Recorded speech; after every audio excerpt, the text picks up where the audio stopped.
014.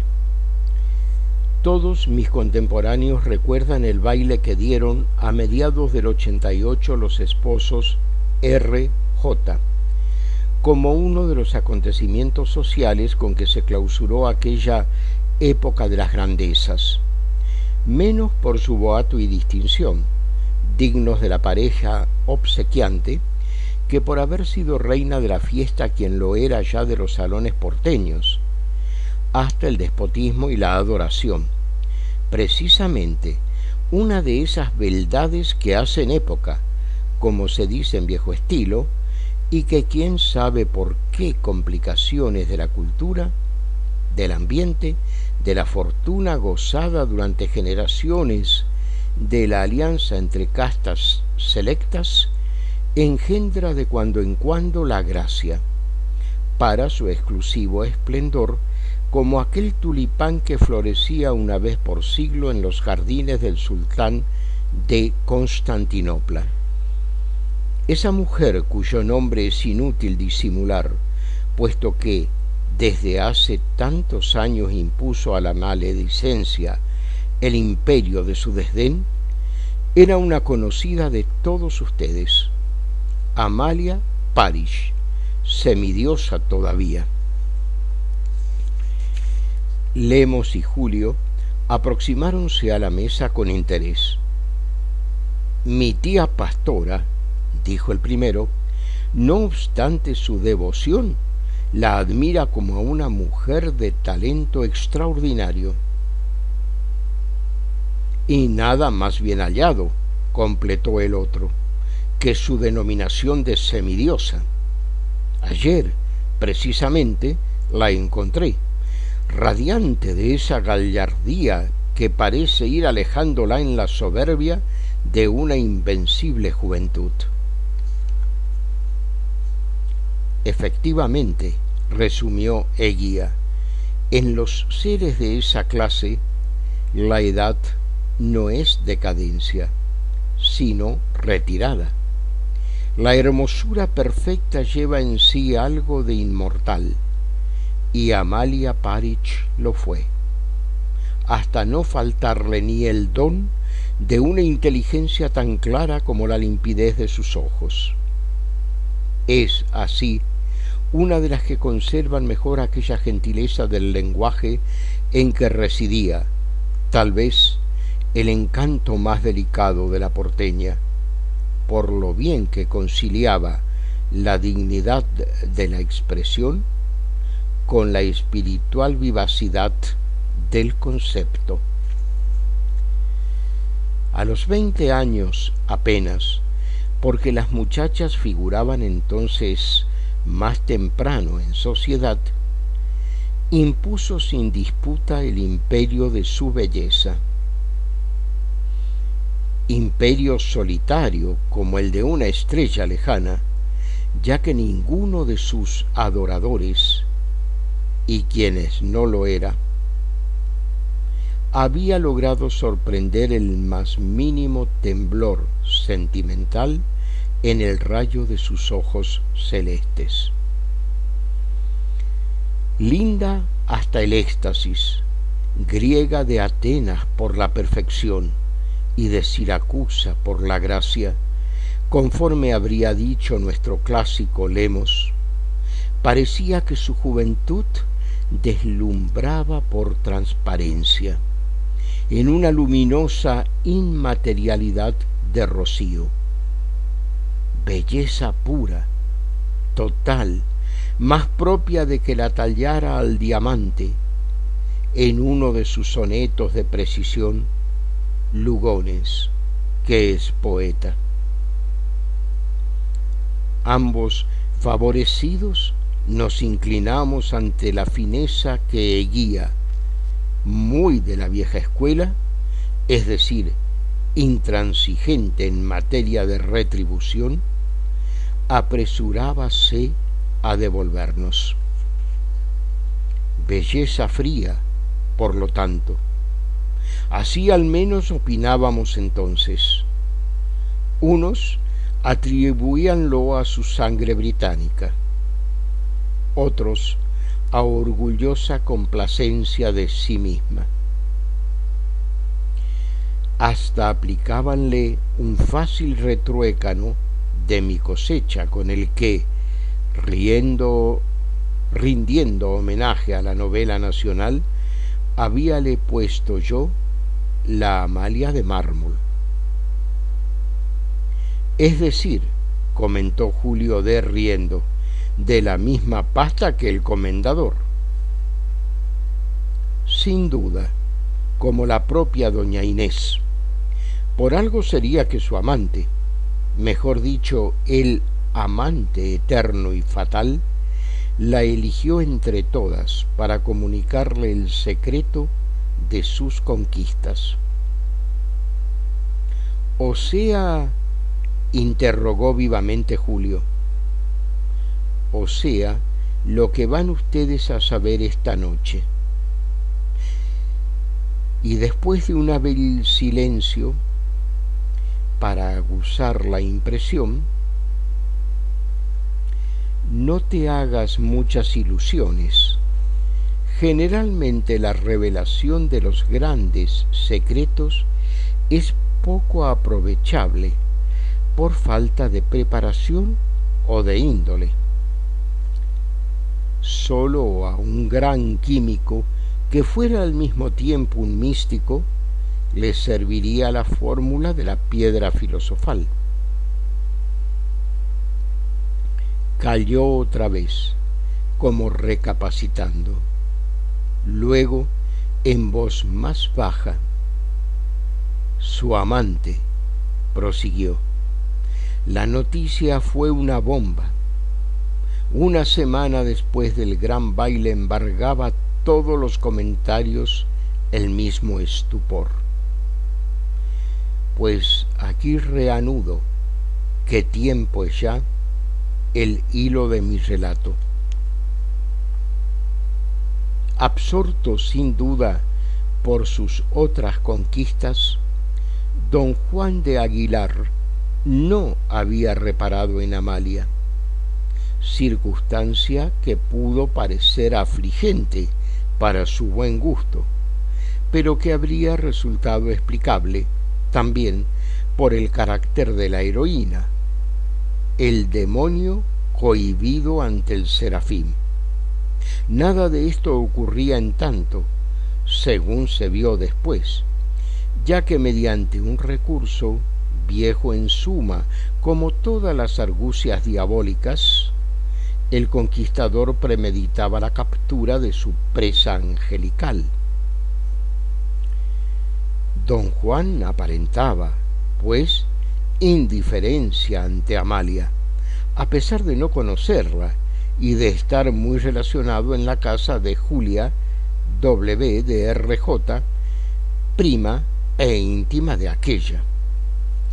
Verdad es que, siendo Julia una de las pocas mujeres lindas que no hubiese cortejado el conquistador, parecía dicha actitud significar su respeto al hogar amigo, donde el más notable amor conyugal tenía su dechado en la persona de la dueña de casa.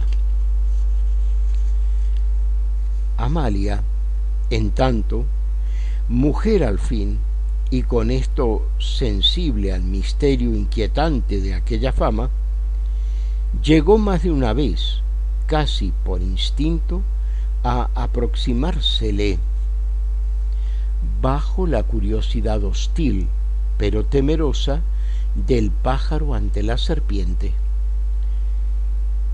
Sorprendida de sí misma, el miedo que debió confesarse transformósele en vago rencor, primero, en perfecta indiferencia, después. Don Juan permanecía igualmente impasible, y por más que hablara con ella algunas veces, nunca le había dirigido la palabra. Pero esa noche del baile, la casualidad, acercándolos en un saloncito inmediato al ambigú, inició el drama. Fue la chispa una frase trivial como en todas las horas decisivas de la existencia. Solo y de pie ante una mesa central, don Juan, que probablemente esperaba al oír el sedoso rumor del andar femenino, volvió la cabeza con breve ademán de halcón, alzando hasta ella su mirada de sombrío topacio, y dirigiéndole la palabra por primera vez: el blanco, dijo, sienta mejor que el azul a su género de belleza. Debo advertir que en reuniones anteriores había vestido ella de azul con cierta frecuencia, lo cual revelaba una atención minuciosa bajo el aspecto indiferente de don Juan. Pero el repentino halago de esa comprobación asumió en ella una intensidad tal que, paralizada de golpe, tuvo que apoyarse en la mesa sin disimular, como fulminada por instantáneo deslumbramiento. Literalmente prendida por los ojos a las pupilas de fascinadora profundidad, honda ternura le afloró las rodillas, y temblando como una hoja, rendida hasta la angustia en ese instante definitivo del amor, que es al mismo tiempo trance de vida y muerte, sólo pudo responder con una voz ajena a su propio oído: ¿y por qué no el azul? Por una razón estética, contestó don Juan, posando en la mesa tan próxima a la suya que la hizo estremecer su larga mano apasionada. Una razón estética.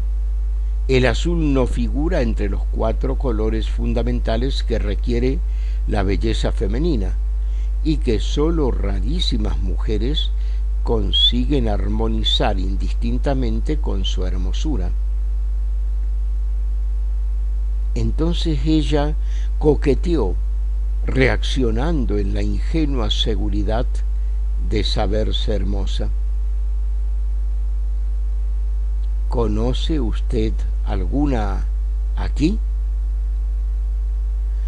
Una sola, respondió él con voz opaca, abismándola más profundamente en el aura de la seducción que la subyugaba al hechizo felino de su envolvente suavidad.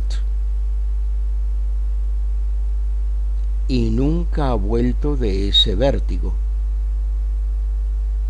Enamorada hasta agotar las más celestiales delicias y las ansias más torturadoras del infierno, digna del supremo amante que despreciaba el flirt, relegándolo entre los vicios vergonzosos, ni pretendió evitar el desenlace de tragedia que imponía su despiadada posesión bajo la finura de terciopelo de la garra, ni eludir la mordedura de la afligente verdad, que desde luego aceptó con una especie de equidad despreciativa.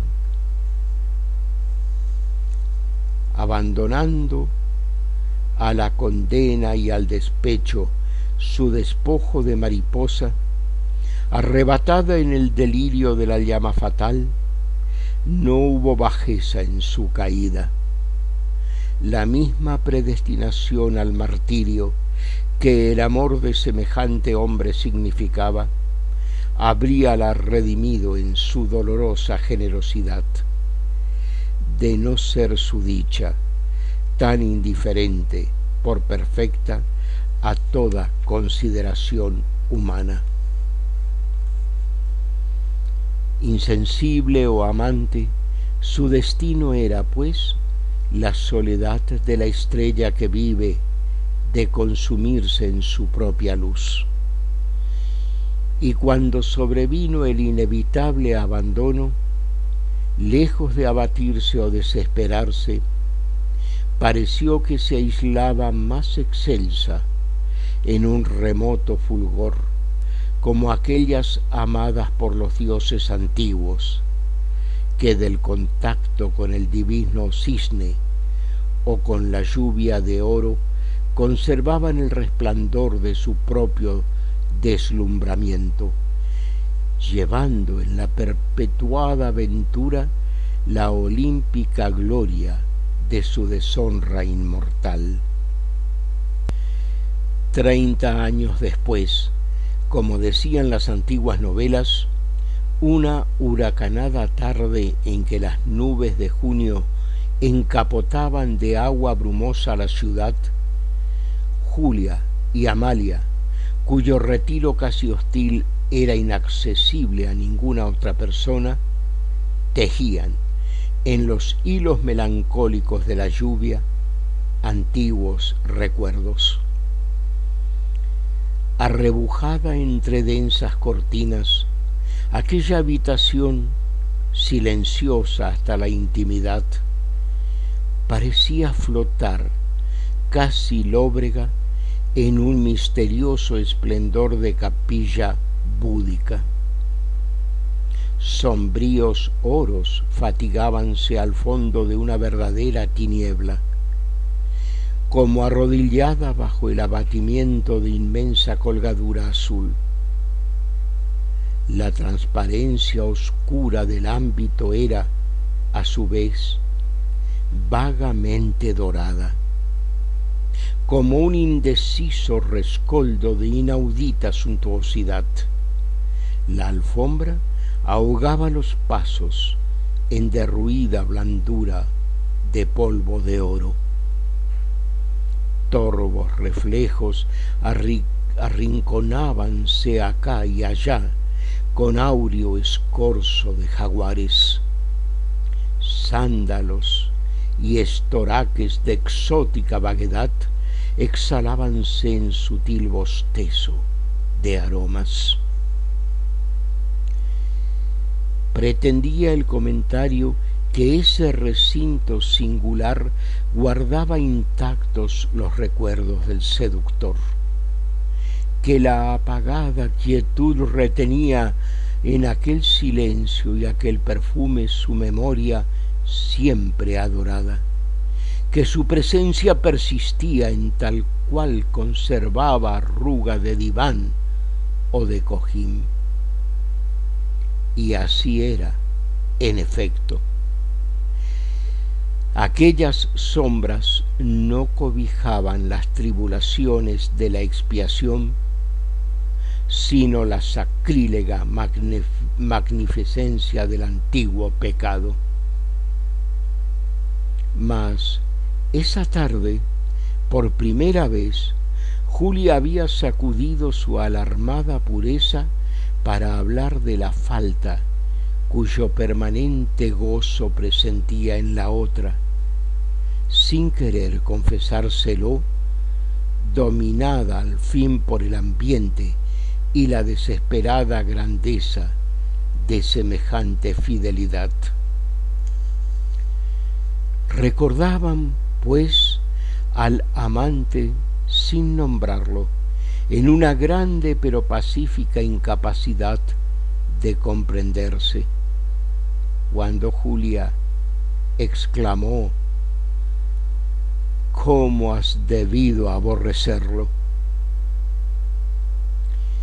Y por primera vez también la voz de la otra velóse ligeramente al contestar, advirtiéndosele apenas en esa diminución la quebradura de un recóndito sollozo. Aborrecerlo. Solo aborrece, Julia, el amor que muere, ese que la gente común experimenta por estaciones, el que habitualmente la aproxima y la caza para aburrirla después. Oye, Julia, esto que es una honda verdad de amor, jamás ofende el ser querido. ¿Y los celos, Amalia? Los celos no son rencores, sino amores desesperados, y esos nunca se resignan, matan. Los de las mujeres que aman por deber conyugal son meras formas de propiedad privada, exasperaciones de la avaricia o del orgullo. El huracán prolongaba un lamento que parecía materializarse en lágrimas inmensas sobre los arrasados cristales. Como llovidos también, desde el fondo del alma apasionada, los recuerdos desbordáronle en palabras de altivez sombría toda la amargura del llanto que no lloró. Si a él le debo la única vida que he vivido, la otra, la inútil, la que ni sé cómo fue hasta que él me reveló el abismo de dicha donde caí, esa, ¿qué valía?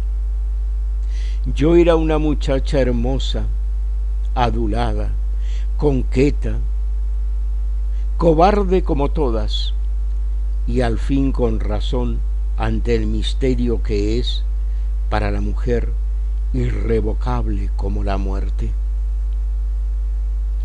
Él despertó en mí el ser de pasión, de dolor y de belleza que en mí misma se ignoraba.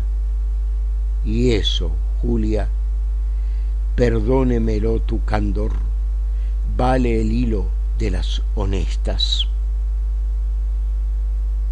Bruscas rachas rompían contra los muros al pasar como extraviados pájaros, chorreantes alas de bruma, y en la vibración del largo viento que los flechaba por detrás, oíase desolarse, presagiando las amenazas de la oscuridad, sus silbidos lúgubres.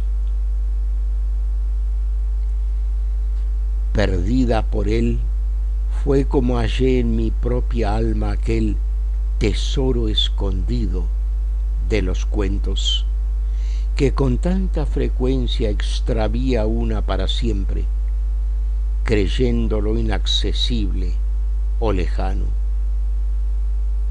Este es el verdadero mal que casi todas padecemos, el de vivir ajenas a nosotras mismas, si merece el nombre de vida una existencia por reglamento, que hicieron otros, quién sabe cuándo, para embrutecer al pobre corazón, impidiéndole la ignorancia de sí mismo.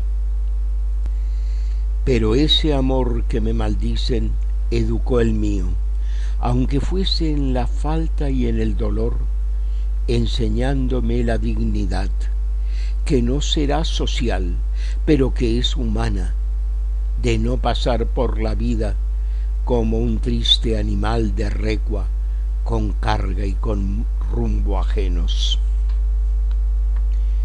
Bajo una repentina calma del temporal, la ciudad iba enterrándose en la niebla como en un inmenso hoyo de ceniza mojada. Por el inesperado silencio parecía cruzar aún la reciente alarma de un rayo. Felices los que encuentran en la honorable unión que tú has logrado el cielo abierto de la perfecta dicha.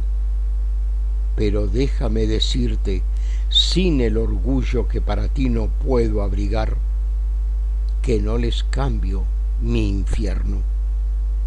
La felicidad más ardua no es la que honra con el respeto de la sociedad y de la ley, sino la solitaria de la vergüenza, la acechada de la tentación, la que vive sangrando sin consuelo y sin esperanza, sin misericordia y sin Dios, la formidable fidelidad de la culpa. Don Juan de Aguilar no me engañó, no me dio ninguna esperanza de reparación, no me juró constancia alguna. Por el contrario, al partir me dijo: jamás hubo mujer por la cual volviera.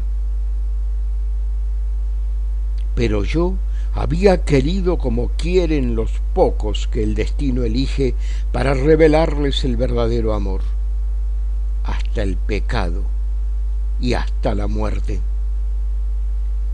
Aborrecerlo, ¿y cómo? Si todo cuanto soy de sentimiento y de conciencia, aquel ser de pasión, de dolor y de belleza que él despertó en mis entrañas, es lo suyo que sigue viviendo en mí. Pero Julia, en su inconsciencia feliz, no comprendía.